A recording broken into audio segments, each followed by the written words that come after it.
नमस्कार शेतकरी मित्रांनो, बंधूंनो आणि भगिनींनो.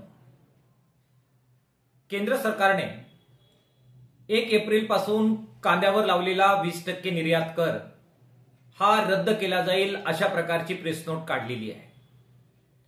महाराष्ट्रामध्ये 20% निर्यात कर रद्द होणार या बातमीचं स्वाभाविकरित्या सर्व वृत्तवाहिन्यांनी स्वागत केलं. सत्ताधारी आणि विरोधक दोघांमधून स्वागताचे सूर उमटलेले आहेत. किसान सभेचा कार्यकर्ता म्हणून, कांदा उत्पादक म्हणून आणि शेतकरी कार्यकर्ता म्हणून नक्की याच्याबाबत वस्तुस्थिती काय आहे हे सांगणं हे मी माझं कर्तव्य समजतो आणि त्यामुळे हा व्हिडिओ आपण बनवतो आहे.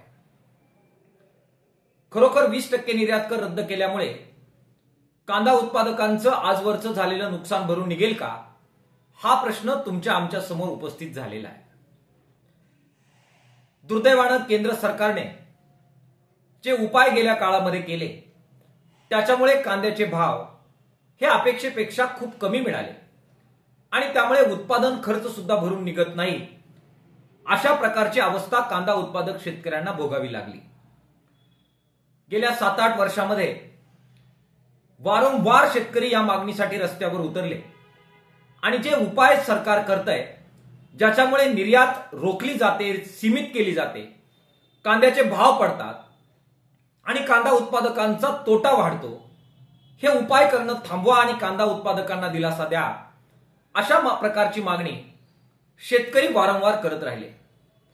दुर्दैवानं शेतकऱ्यांचा हा आक्रोश अगदी निवडणुकांमध्ये सुद्धा केंद्र सरकारच्या कानापर्यंत गेला नाही.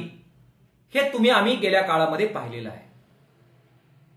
केंद्र सरकारने देर आहे दुरुस्त आहे, आता 20% निर्यात कर रद्द केलाय, मग आपण स्वागत केलं पाहिजे असे काही लोक म्हणतील. परंतु स्वतः या प्रेस नोट मध्ये सुद्धा केंद्र सरकारनं जी कबुली दिली ती तुमच्या आमच्या सगळ्यांच्या जखमांवर मीठ चोळणारी आहे. काय म्हटलं केंद्र सरकारने? त्यांनी सांगितलं की आम्ही 20% निर्यात कर रद्द करतोय, परंतु खालच्या पॅराग्राफ मध्ये सांगितलं की असं असलं तरी सुद्धा गेल्या 5 महिन्यामध्ये कांद्याचा जो स्टॉक देशांतर्गत आहे तो आम्ही मेंटेन केलेला आहे, तो आम्ही कमी होऊ दिलेला नाहीये. त्यासाठी महाराष्ट्र आणि देशभरातून कांदा बाहेर जाणार नाही याचे उपाय केले आणि त्यासाठी 3 उपाय आम्ही केले. अशा प्रकारे स्वतःची पाठ केंद्र सरकारनं प्रेस नोट मध्ये थापटून घेतलेली आहे. त्यांनी सांगितलं आम्ही निर्यात बंदी लादली, नंबर 1. त्यांनी सांगितलं आम्ही निर्यात शुल्क 20% केलं, नंबर 2. आणि त्यांनी सांगितलं प्रसंगी आम्ही किमान निर्यात मूल्य लागू केलं, जेणेकरून त्याच्यापेक्षा जास्त किमतीने जर कांदा पाठवता आला तरच तुम्हाला पाठवता येईल, अशा प्रकारचं बंधन लादलं. हे 3 उपाय करून निर्यात सीमित ठेवण्यामध्ये आम्ही यशस्वी झालो आणि त्यामुळे कांद्याचे भाव कमी राहिले. कांद्याचे भाव कमी राहिले म्हणजे कांदा उत्पादकांना कमी भाव मिळाला. कांदा उत्पादकांना कमी भाव मिळाला म्हणजे त्यांचा उत्पादन खर्च सुद्धा भरून निघाला नाही. त्यांचा उत्पादन खर्च भरून निघाला नाही म्हणजे स्वतःच्या घरातून पैसे टाकून, श्रम टाकून कांदा उत्पादक शेतकऱ्यांनी स्वतःला मातीमध्ये गाडून घेतलं. ही पाठ थोपटून घेण्याची गोष्ट नाही, ही लाज वाटावी अशी गोष्ट आहे. पण दुर्दैवानं ज्याची लाज वाटली पाहिजे त्याच्यासाठी केंद्र सरकार स्वतःची पाठ थापटून घेताना दिसतंय.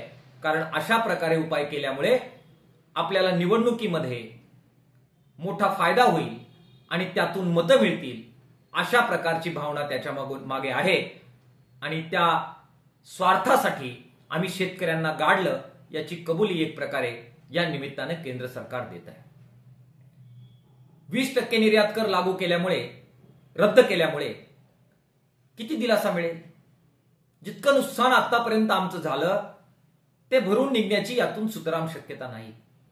मात्र अजूनही जे उपाय तुमच्याकडे आहेत ते निर्यात बंदी तुम्ही यापूर्वी लागू केली, पुढेही लागू करू शकता.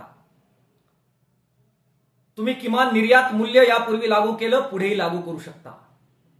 आंतरराष्ट्रीय पातळीवर त्यामुळे आपली विश्वासार्हता संपलेली आहे. यांच्या कधीही मनात येईल आणि हे वेगवेगळे बंधनं लादतील, त्यामुळे त्यांच्या बरोबर कांदा आयातीचा करार करू का नको करू अशा प्रकारच्या संभ्रमामध्ये आंतरराष्ट्रीय जो बाजार आहे तो गेलेला आपल्याला दिसतो आहे. त्याचा अत्यंत वाईट परिणाम कांदा उत्पादकांना भोगावा लागतोय.